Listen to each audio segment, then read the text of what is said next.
Now let's talk about the Child Development Team and early intervention. There is a focus on early intervention in New Zealand with the aim that early intervention provides better long-term outcomes. The Ministry of Education Special Education Division provides early intervention for children with a disability if they are eligible and if their disability affects their learning at home or in an early childhood education facility, such as kindergarten or play centre. The Early Intervention Service may be available to assist your child up until the age of 5 or shortly after. An assessor will observe your child at home and in their ECE or home learning environment to devise a plan for how their education needs can be met. There might be several therapists involved, including an early intervention teacher, psychologist, or speech-language therapist. The District Health Boards in Auckland also have a child development service aimed at meeting the disability needs of the child under the age of 5. The Child Development Service has access to interpreters to deliver their service in a culturally focused manner.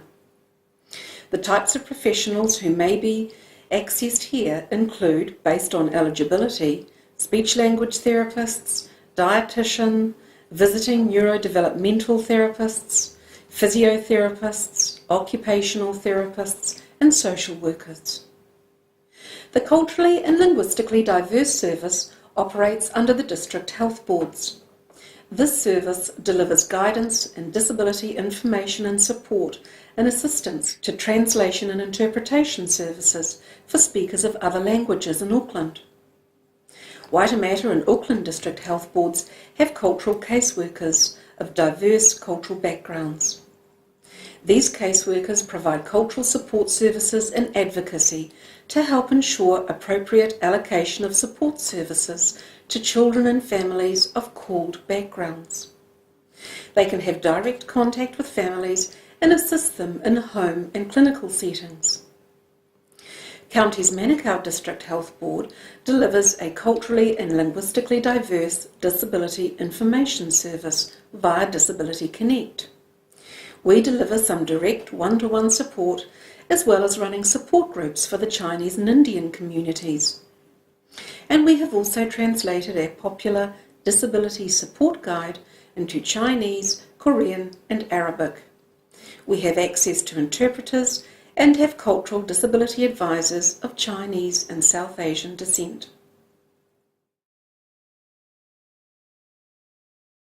Now let's talk about support groups, the NGO or non-government organisation sector, and the Total Mobility Scheme.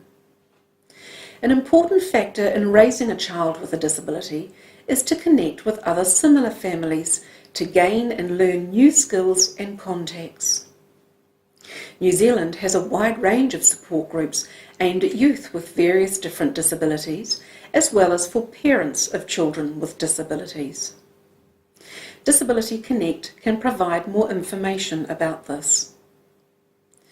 There are many organisations in the NGO or non-government organisation sector, including Disability Connect.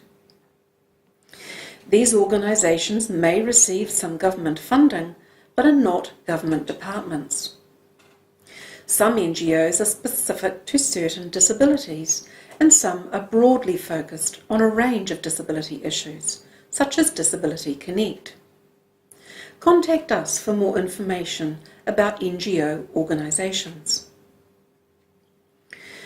The Total Mobility Scheme is a subsidised transport scheme operating throughout New Zealand with some regional variations.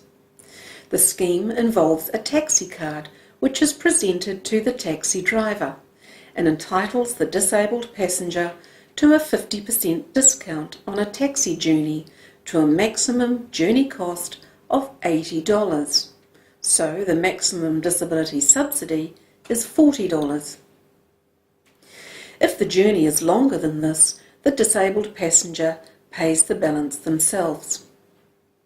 This scheme is for people with a disability who has difficulty safely and independently accessing a bus, train or ferry, including getting to the place from where the transport departs, getting onto the transport, riding securely, getting off the transport, and getting to the destination.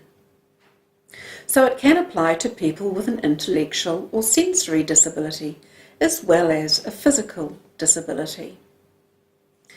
There is also a mobility card. A mobility card entitles you to park in a disabled car park outside shopping areas or supermarkets. We're now going to talk about work and income supports. Work and income is a division of the Ministry of Social Development. They have a role in providing some funding support to people with a disability and/or their family. To access work and income supports, there are a variety of eligibility criteria, including, for example, that you must be a New Zealand citizen or permanent resident, although some supports are available to the refugee community. There may be a stand-down period for some applicants if they have lived overseas for some years. There is more information about work and income supports at this website. The most common supports from work and income in disability are the Child Disability Allowance, the Disability Allowance, the Supported Living Payment, and the Accommodation Supplement.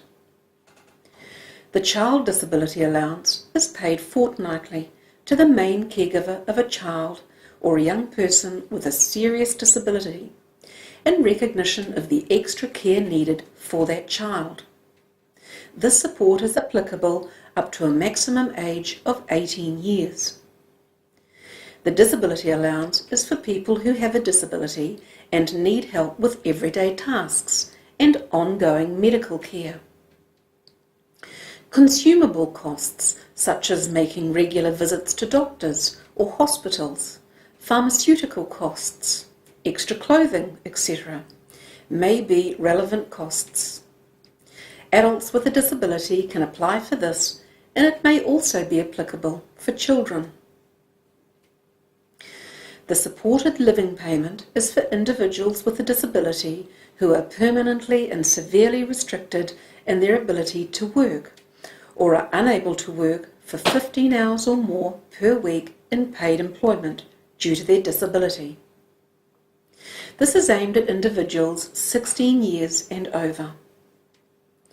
A different category of supported living payment is available for parents and caregivers of an individual with a disability. They need to be responsible for full-time caring for someone at home who would otherwise need hospital-level care or residential care, but not your husband, wife, or partner. The accommodation supplement may also be available for people with a disability over the age of 16, including those who live at home with their parents. This support is means tested and is aimed to address accommodation costs.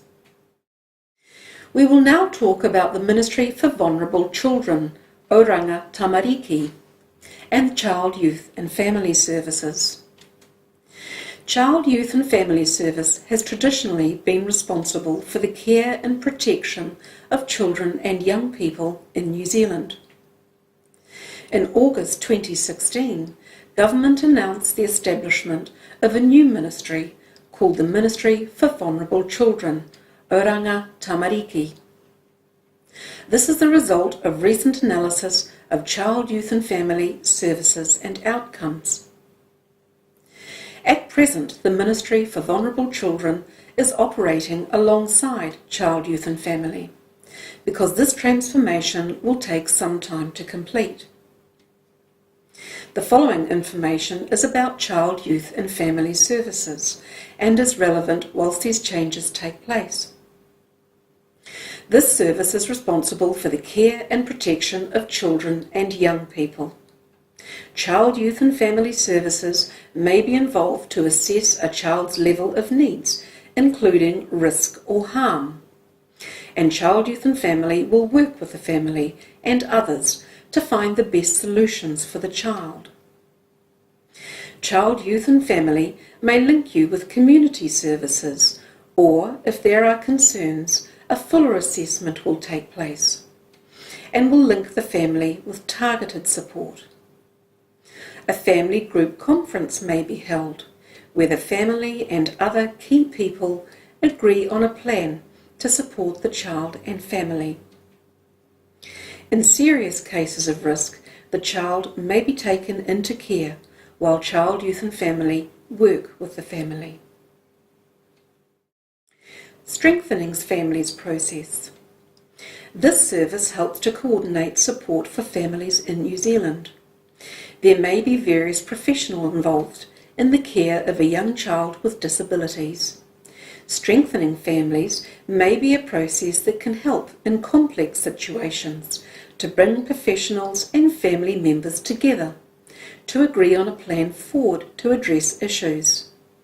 This is a free service and participation is voluntary.